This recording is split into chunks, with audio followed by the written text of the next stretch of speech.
आपण आज परभणी दौऱ्यावर आलेला आहात। महानगरपालिकेचा प्रचार सुरू आहे।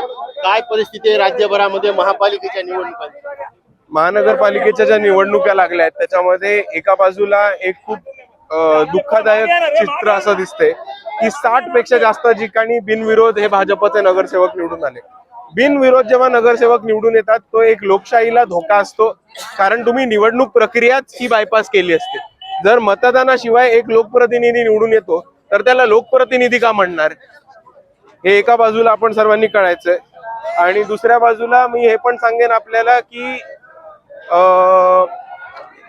जेव्हा लोकप्रतिनिधी हा विदाऊट इलेक्शन निवडून येतो तेव्हा ती डेमोक्रेसी, लोकशाही, संविधान याला एका धोक्याचा आपण सिग्नल समजूया। आणि त्याचबरोबर माझं भाजपला ओपन चॅलेंज आहे आणि या इलेक्शन कमिशनला सुद्धा सांगणे की जिकडे बिनविरोध भाजपचं घोषित केलंय तिकडे इलेक्शन तरी घेऊन दाखवायची असती। सगळे विरोधी पक्ष एकत्र येऊन नोटा चालवून भाजपला पराभव करण्याची आमच्या सगळ्यांमध्ये सहज ताकद आहे, पण हा ऑप्शन नोटाचा का नाही दिला? जनतेला ठरवू देत की नन ऑफ द अबव हा भाजपपेक्षा चांगला ऑप्शन आहे आणि भाजपला त्यांची जागा कळू देत। पुण्याचे आयुक्त अमितेश कुमार यांनी मुख्यमंत्र्यांना चक्क 20 उमेदवारांची यादी दिली की ज्यांच्यावर गुन्हेगारी पार्श्वभूमी आहे आणि अशा उमेदवारांना तिकीट दिलेली। काय काय काय पुण्याचे पोलीस आयुक्त जे आहेत त्यांनी पुण्यातल्या 20 उमेदवारांची यादी दिलेली आहे मुख्यमंत्र्यांना की ज्यांच्यावर गुन्हेगारी प्रवृत्तीचे हे लोक आहेत आणि यांना उमेदवारी या पक्षांनी दिलेली आहे। तर आपलं काय वाटतं आता हे सगळे पक्ष जे आहेत सत्ताधारी ते कुठल्या पक्षाचे आहेत? वेगवेगळे आहेत पक्षाचे।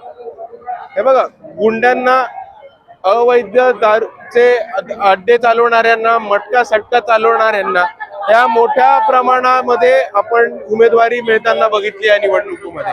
पण हे जेव्हा एका बाजूला आपण बोलतो तेव्हा आपण हे पण समजून घेतली पाहिजे की कार्यकर्त्यांची नाराजगी खूप मोठी होती कारण तिकीट नाही मिळालं। आता जर आपण ह्या दोन गोष्टी एकत्र बघितल्या तर आपल्याला हे कळेल की कार्यकर्त्यांना जे तिकीट मिळायला पाहिजे होती, प्रस्थापित पक्षांनी कार्यकर्त्यांची तिकीट कापून गुंड्यांना, गुन्हेगारांना, मटका सट्ट्याचे अड्डे चालू करणाऱ्यांना आणि पैसेवाल्यांना तिकीट दिले। पण हे चित्र तुम्हाला वंचित मध्ये दिसणार नाही। वंचित मध्ये कुठेही तुम्हाला नाराज घरी बसलेले किंवा नाराजांची मोठी यादी दिसणार नाही, कारण तळागाळातल्या तिकीट कार्यकर्त्याला तिकीट देण्याचं काम आम्ही केले आणि आमच्या पक्षामध्ये पैशाला नाही तर संघर्षाला तिकीट मिळतं। हा आम्ही पहिल्यांदा प्रत्येक निवडणुकीमध्ये पाळलेला आहे।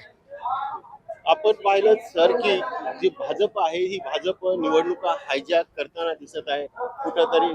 आता परभणीमध्ये देखील काल प्रदेशाध्यक्ष येऊन गेले आणि सरळ म्हणले की परभणीत महापौर आमचाच होईल। प्रत्यक्षामध्ये फक्त 37 जागांवर भाजप लढत आहे, महापौर कसा होईल? म्हणजे एवढा कॉन्फिडन्स भाजपमध्ये येतो कुठून? त्यांना भरोसा आहे की ते इतर पक्षाचे लोक विकत घेऊ शकतील, फोडू शकतील। आणि बाळासाहेब आंबेडकर जेव्हा महाविकास आघाडीची युती करत होते लोकसभेमध्ये तेव्हा बाळासाहेब आंबेडकरांनी एक अट टाकलेली की आम्हाला लिहून द्या की महाविकास आघाडी म्हणजे काँग्रेस, राष्ट्रवादी काँग्रेस आणि उबाटा सेना यांची लोक निवडून आली की ते भाजपमध्ये जाणार नाहीत, हे आम्हाला पेपरवरती लिहून द्या।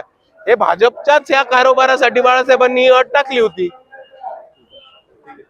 बरं, आता काँग्रेस जी आहे, काँग्रेस सोबत आपली काही ठिकाणी युती झाली, काही ठिकाणी झालं नाही। आता परभणीमध्ये नाही, सेक्युलर मताचं विभाजन होईल असं वाटत? हे बघा, आम्ही काँग्रेसला सगळीकडे युती करायला प्रस्ताव दिला होता।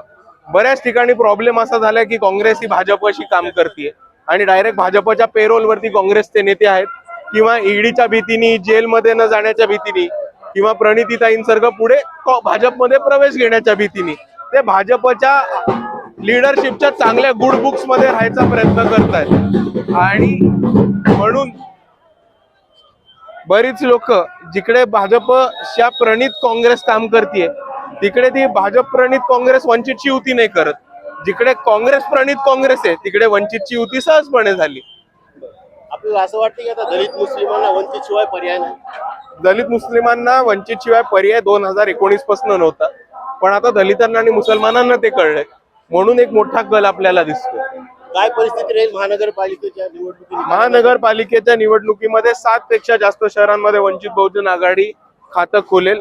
मी नुसतं याच्यासाठी उत्सुक आहे की किती आकडा येतो आणि सत्तेत किती ठिकाणी जाऊ शकतो हे बघायला। चालेल।